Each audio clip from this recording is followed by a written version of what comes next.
नवरात्रि एक ऐसा उत्सव जो हर साल शरद ऋतु में पूरे देश में धूमधाम से मनाया जाता है।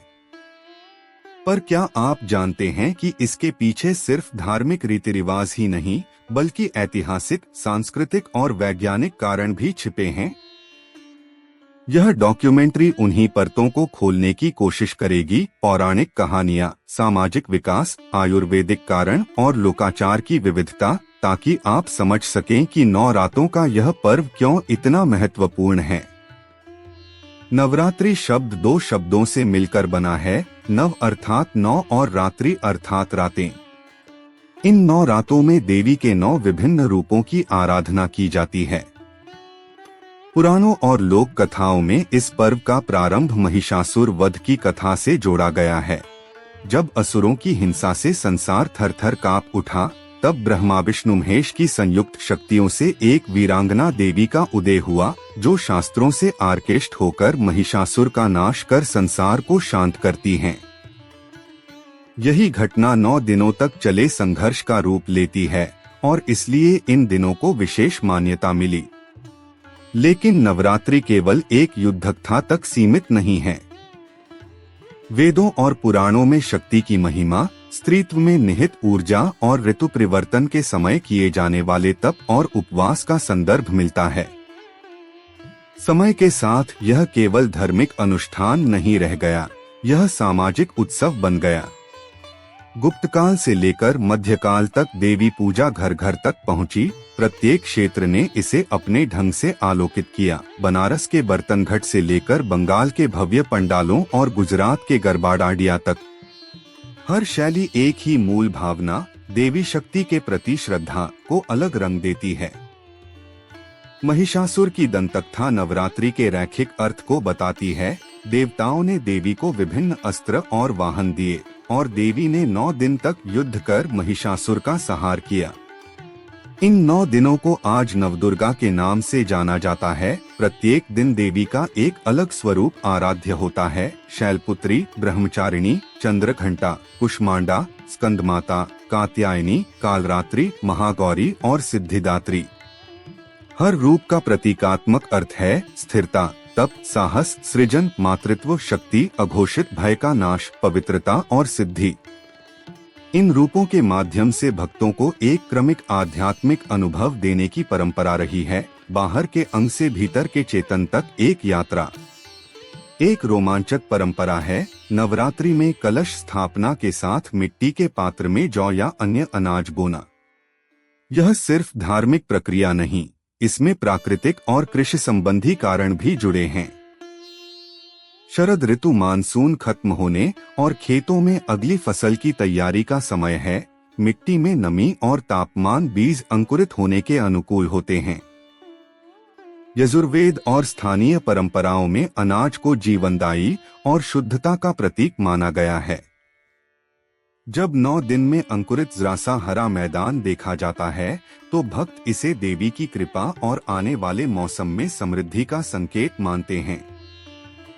इस प्रकार यह क्रिया प्रकृति चक्र और आस्था का मिलन है। नवरात्रि के दौरान उपवास और सात्विक आचार व्यवहार का चलन भी सिर्फ धार्मिक अनुशासन नहीं है। आयुर्वेद के दृष्टिकोण से ऋतु परिवर्तन के समय शरीर का पाचन और प्रतिरक्षा अस्थिर होते हैं। हल्का और नियंत्रित आहार शरीर को पुनर्संतुलित करने में सहायक होता है। आधुनिक विज्ञान में अंतरालिक उपवास, इंटरमिटेंट फास्टिंग के लाभों पर हो रहे अध्ययन बताते हैं कि नियंत्रित भोजन से शरीर की सेल क्लीनिंग प्रक्रियाएं सक्रिय होती हैं, तनाव कम होता है और मानसिक स्पष्टता बढ़ती है। इसलिए नवरात्रि का व्रत एक पहचान मात्र नहीं, यह शरीर व मन की स्वच्छता के लिए भी उपयुक्त समय माना गया है। नवरात्रि के लोकरूप देश भर में भिन्न भिन्न हैं। पश्चिम भारत में गरबा डांडिया नृत्य मां के गर्भ से सृष्टि की परिकल्पना को नृत्य के रूप में दर्शाता है। डांडिया का युद्धात्मक स्वरूप महिषासुर संघर्ष की स्मृति भी बनता है। बंगाल में दुर्गा पूजा कलात्मक अभिव्यक्ति बन चुकी है। पंडालों की कला, मूर्तिकारों का महीनों का परिश्रम और सामाजिक आयोजन इसे एक विशाल लोक त्योहार बनाते हैं। दक्षिण में गोलू प्रथा घरों में देवी मूर्ति की सजावट और पड़ोसी आपसी मेलजोल का प्रतीक है। उत्तर में रामलीला और विजयादशमी के रूप में धार्मिक नाटकीय प्रस्तुति समाज में सत्य असत्य के द्वंद्व को रेखांकित करती है। यह सारी विविधता एक ही भावना स्त्री शक्ति के सम्मान को कई रूप देती है। दिलचस्प बात यह है कि नवरात्रि केवल शारदीय ही नहीं, वर्ष में अन्य समय में भी नवरात्रियां आती हैं। चैत्र, वसंत आरंभ तथा आषाढ़ व माघ में कुछ विशेष तांत्रिक साधनाओं के रूप में गुप्त नवरात्रि मानी जाती है। चैत्र और शारदीय लोकनवरात्रि व्यापक जनसाधारण के लिए हैं। समारोह, कन्या पूजन और सार्वजनिक आयोजन इनके भाग होते हैं। वहीं गुप्त नवरात्रि साधकों के लिए तीव्र आत्मिक अभ्यास, मौन, जप, हवन और ऊर्जा नियंत्रण का समय माना जाता है। कामाख्या जैसे शक्ति पीठों में इन दिनों की महत्ता विशेष है, जहां परंपरागत तंत्र उपासना व गहन साधनाएं होती हैं। समय गया पर नवरात्रि का उत्साह नया रूप लेकर हमारे युग में भी जीवित है। डिजिटल दौर में मंदिरों की लाइव आरती, ऑनलाइन व्रत कैलेंडर और सोशल मीडिया पर गरबा चुनौतियां यह दिखाती हैं कि पुरानी परंपराएं आधुनिक माध्यमों से जुड़ चुकी हैं।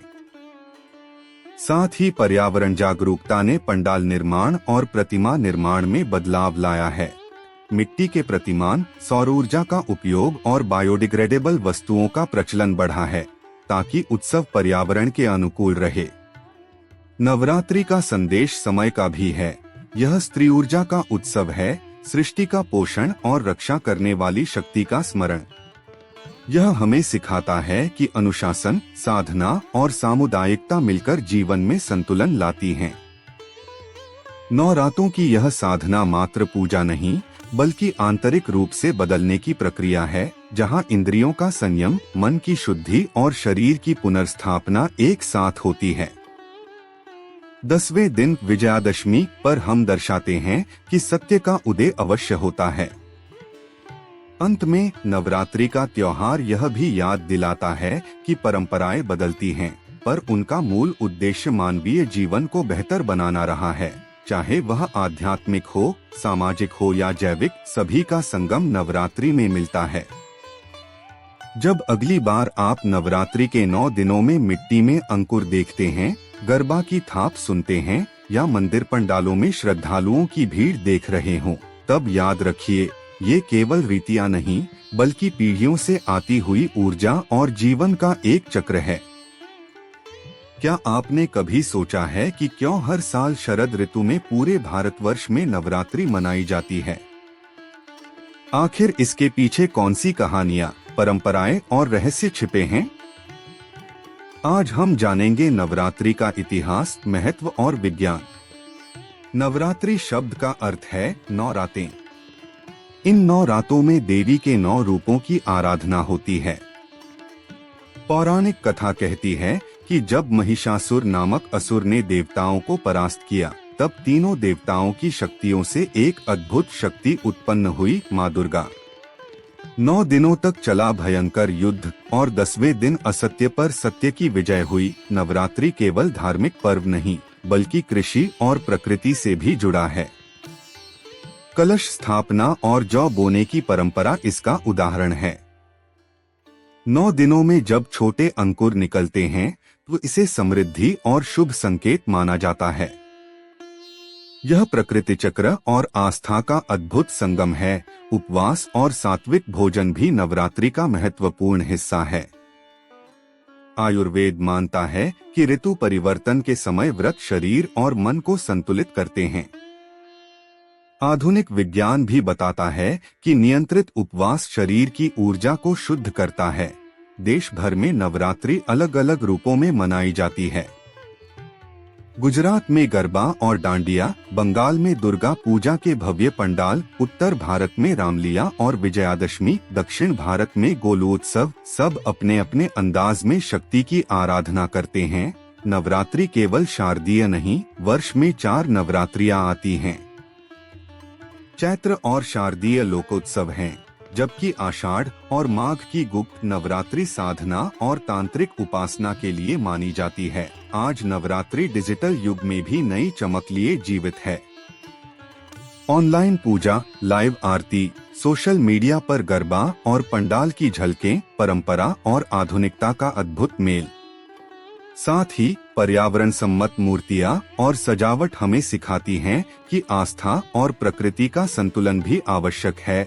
नवरात्रि का संदेश है शक्ति का सम्मान, अनुशासन और सामूहिकता। यह केवल त्योहार नहीं बल्कि एक साधना है, मन, शरीर और आत्मा को पवित्र करने की।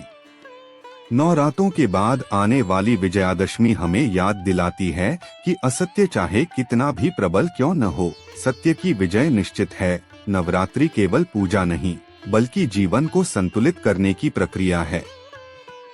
जब अगली बार आप गरबा की थाप सुने या दुर्गा माँ की आरती देखें तो याद रखिए, यह उत्सव हमारे भीतर छिपी ऊर्जा और शक्ति को जगाने का आह्वान है। जय माता दी।